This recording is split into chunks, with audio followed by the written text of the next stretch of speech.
BAMS के सभी साथियों को नमस्कार। परीक्षा का समय बिल्कुल नज़दीक है और मैं समझ सकता हूं कि थोड़ा तनाव बढ़ना स्वाभाविक है।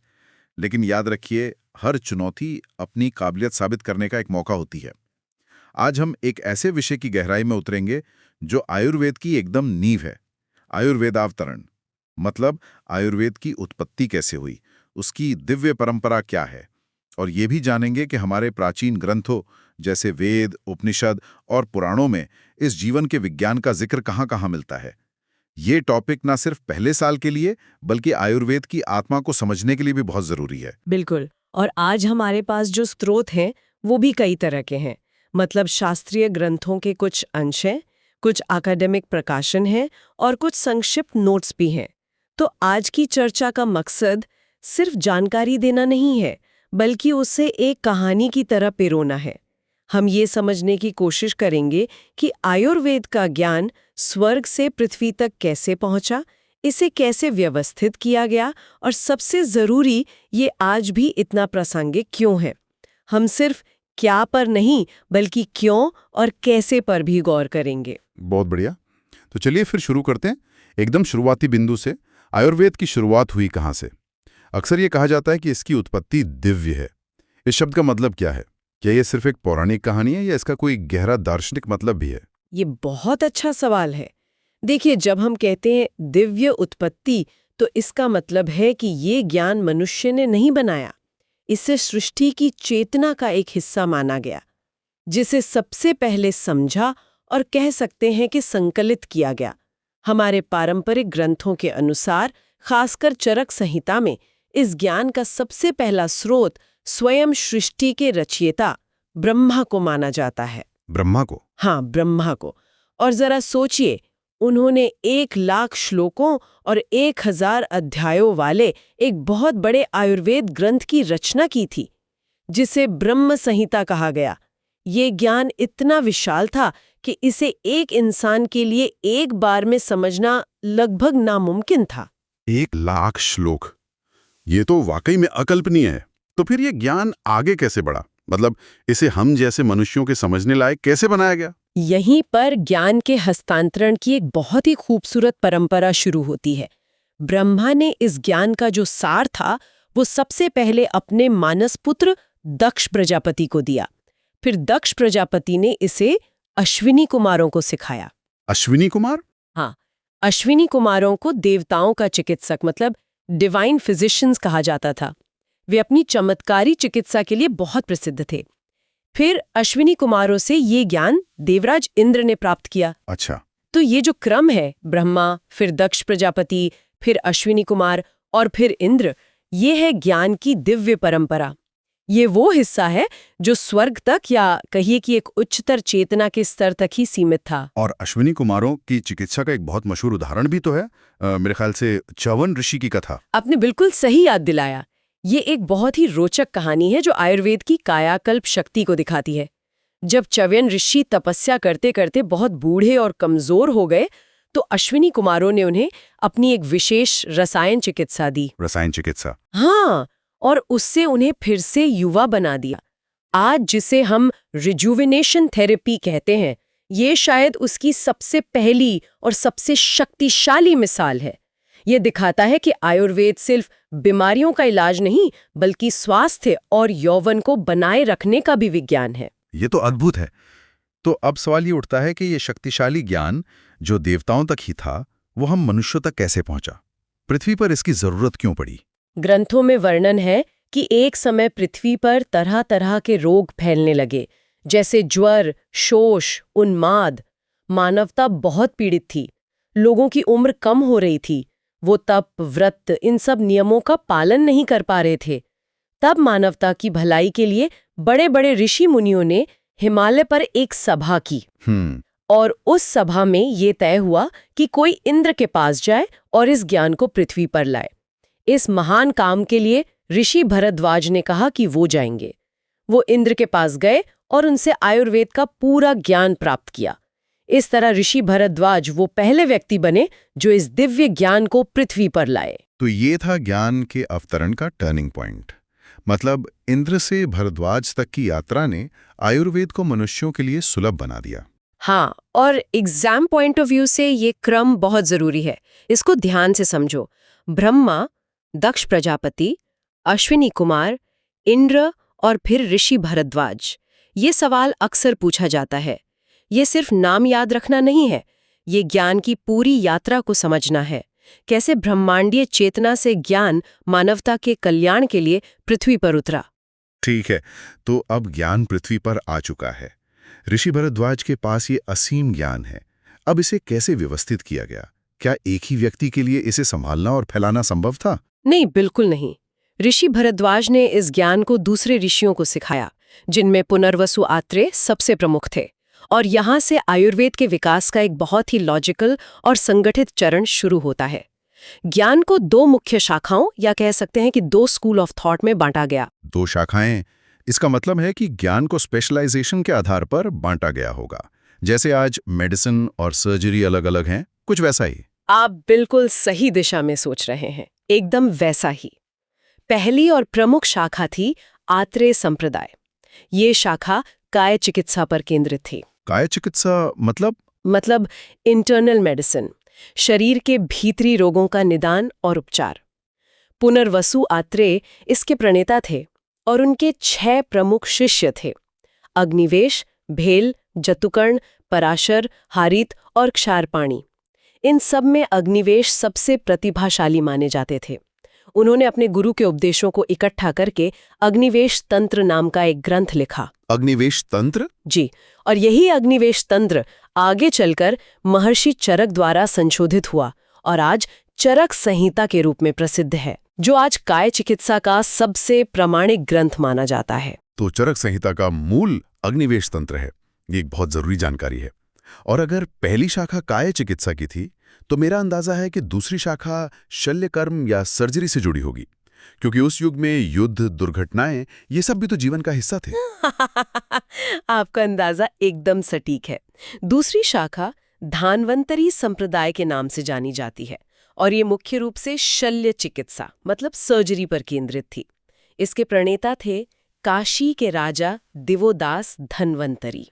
अच्छा, देवोदास धन्वंतरी। हाँ, माना जाता है कि वे स्वयं भगवान धन्वंतरी के अवतार थे। उनके कई शिष्य थे, जिनमें सुश्रुत सबसे आगे थे। सुश्रुत ने अपने गुरु के ज्ञान और अपने अनुभवों के आधार पर सुश्रुत संहिता की रचना की। सुश्रुत संहिता, जिसे आज फादर ऑफ सर्जरी का ग्रंथ भी कहते हैं। बिल्कुल, आज पूरी दुनिया में उसे शल्य चिकित्सा का जनक ग्रंथ माना जाता है। उसमें जिस बारीकी से सर्जिकल प्रक्रियाओं, उपकरणों और शरीर रचना का वर्णन है, वो आज भी लोगों को हैरान कर देता है। तो हमारे पास ये दो महान संप्रदाय हैं, आत्रेय और धन्वंतरी, और उनकी संहिताएं हैं चरक संहिता और सुश्रुत संहिता। ये आयुर्वेद की ज्ञान के कितने व्यवस्थित और वैज्ञानिक विभाजन को दिखाता है। लेकिन इन संहिताओं में जो ज्ञान है, उसका मूल स्रोत क्या है? क्या ये विचार सीधे ऋषियों को मिले या इनकी जड़ें हमारे दार्शनिक ताने बाने में पहले से मौजूद थीं? यहाँ पर जो आकर्षक है वो ये है कि आयुर्वेद अचानक से प्रकट हुआ कोई विज्ञान नहीं है। इसके सिद्धांत और इसका दर्शन हमारे सबसे पुराने ग्रंथों में बिखरा हुआ है। चलिए इन जड़ों को वेदों, उपनिषदों और पुराणों में खोजते हैं। सबसे पहले बात करते हैं वेदों की। अक्सर कहते हैं कि आयुर्वेद अथर्ववेद का उपवेद है। हाँ, ये तो हमेशा सुनते हैं। जो कि सही भी है, लेकिन इसकी आत्मा चारों वेदों में बसती है। चारों वेदों में? ये दिलचस्प है। क्या आप बता सकती हैं कि हर वेद ने आयुर्वेद को क्या दिया? जरूर। ऋग्वेद, जो कि सबसे प्राचीन वेद है, उसमें हमें औषधीय पौधों का जिक्र मिलता है। 60 से ज्यादा जड़ी बूटियां जैसे सोम, हरिद्रा, इनका वर्णन है।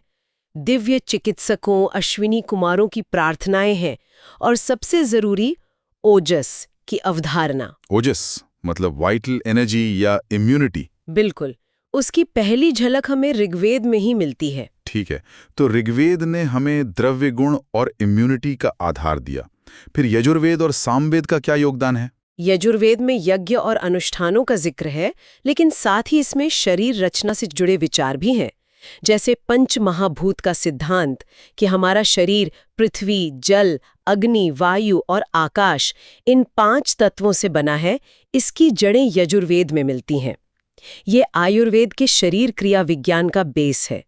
वहीं सामवेद पूरी तरह से संगीत और मंत्रों पर आधारित है। अच्छा। उसने आयुर्वेद को ध्वनि और मंत्रों से उपचार की विधि दी, जिसे आज हम साउंड हीलिंग या मंत्र थेरेपी के रूप में जानते हैं। और अंत में अथर्ववेद, जिसे आयुर्वेद का मुख्य स्रोत माना जाता है, उसमें ऐसा क्या खास है? अथर्ववेद को आप उस समय का एक मेडिकल एनसाइक्लोपीडिया कह सकते हैं। इसमें रोगों के नाम, उनके कारण, लक्षण और उपचार का बहुत विस्तार से वर्णन है। 200 से ज्यादा जड़ी बूटियों और उनके प्रयोगों की जानकारी है। और सबसे बड़ी बात, आयुर्वेद का जो मूल सिद्धांत है, त्रिदोष यानी वात, पित्त और कफ। त्रिदोष। हाँ, उसका सबसे स्पष्ट और व्यवस्थित वर्णन अथर्ववेद में ही मिलता है। इसीलिए इसे आयुर्वेद का सबसे प्रमुख वैदिक स्रोत माना जाता है। ये सब प्रमाण बहुत प्रभावशाली हैं, लेकिन कोई आलोचक ये भी कह सकता है कि ये तो बस बिखरे हुए उल्लेख हैं जिन्हें बाद में एक सिस्टमैटिक थ्योरी बना दिया गया। इन ग्रंथों ने आयुर्वेद को दार्शनिक गहराई कहाँ से दी? आपका सवाल बहुत तर्कसंगत है। इस बिखरे हुए ज्ञान को एक दर्शन में पिरोने का काम किया उपनिषदों ने। उपनिषद भारतीय दर्शन के शिखर हैं और उन्होंने आयुर्वेद को एक शारीरिक विज्ञान से उठाकर एक आध्यात्मिक विज्ञान बनाया। जैसे बृहदारण्यक उपनिषद हमें प्राण की अवधारणा देता है, जो सिर्फ सांस नहीं बल्कि यूनिवर्सल लाइफ एनर्जी है। और मन शरीर के संबंध के बारे में क्या? आज की मेडिसिन इस पर बहुत जोर देती है। इसकी जड़ें छांदोग्य उपनिषद में हैं, जो भोजन और मन का संबंध समझाता है। वो कहता है, जैसा अन्न वैसा मन। ये आयुर्वेद के आहार विज्ञान और मानसिक स्वास्थ्य के दृष्टिकोण का आधार है। लेकिन शायद सबसे गहरा योगदान तैत्तिरीय उपनिषद का है, जिसमें पंचकोश सिद्धांत का वर्णन है। पंचकोश सिद्धांत? हाँ, ये सिद्धांत कहता है कि मनुष्य का अस्तित्व सिर्फ ये भौतिक शरीर नहीं है, बल्कि ऊर्जा, मन, बुद्धि और आनंद की 5 परतें हैं। अन्नमय, प्राणमय, मनोमय, विज्ञानमय और आनंदमय कोश। इसने आयुर्वेद को एक समग्र यानी होलिस्टिक दृष्टिकोण दिया। तो वेदों ने दिया व्यवहारिक ज्ञान और उपनिषदों ने दिया दार्शनिक आधार। अब पुराणों की क्या भूमिका थी? वो तो कथा और कहानियों के ग्रंथ माने जाते हैं। पुराणों ने इस गहरे और कभी-कभी मुश्किल ज्ञान को कहानियों के जरिए आम लोगों तक पहुंचाया। उन्होंने आयुर्वेद को लोक संस्कृति का हिस्सा बना दिया। जैसे विष्णु पुराण और भागवत पुराण में समुद्र मंथन की प्रसिद्ध कथा है, जिसमें भगवान धन्वंतरी अमृत कलश लेकर प्रकट होते हैं। ये कथा धन्वंतरी को स्वास्थ्य के देवता के रूप में स्थापित करती है। सही बात है। गरुड़ पुराण में तो सीधे सीधे चिकित्सा के अध्याय हैं, जिसमें पंचकर्म, रोगों का निदान और शरीर के मर्म बिंदुओं का स्पष्ट उल्लेख मिलता है। मतलब पंचकर्म जैसी जटिल प्रक्रियाएं भी पौराणिक साहित्य का हिस्सा थीं। बिल्कुल। इसी तरह अग्नि पुराण और मत्स्य पुराण में औषधीय जड़ी बूटियों, दिनचर्या और ऋतुचर्या के सिद्धांतों का वर्णन है। तो कुल मिलाकर आयुर्वेद सिर्फ एक चिकित्सा पद्धति नहीं है।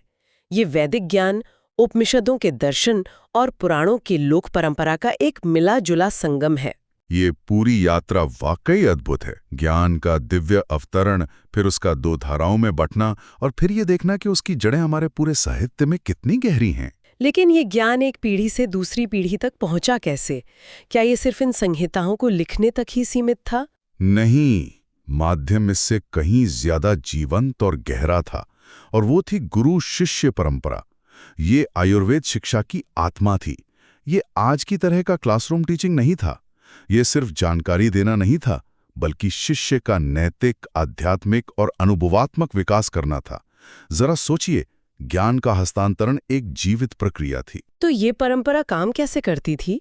एक आदर्श गुरु और एक आदर्श शिष्य में क्या गुण देखे जाते थे? चरक संहिता में इसका बहुत सुंदर वर्णन है। एक आदर्श गुरु वो है जिसके पास शास्त्र का गहरा ज्ञान हो, जिसे प्रैक्टिकल अनुभव हो, जो कुशल हो और सबसे जरूरी जो दयालु हो।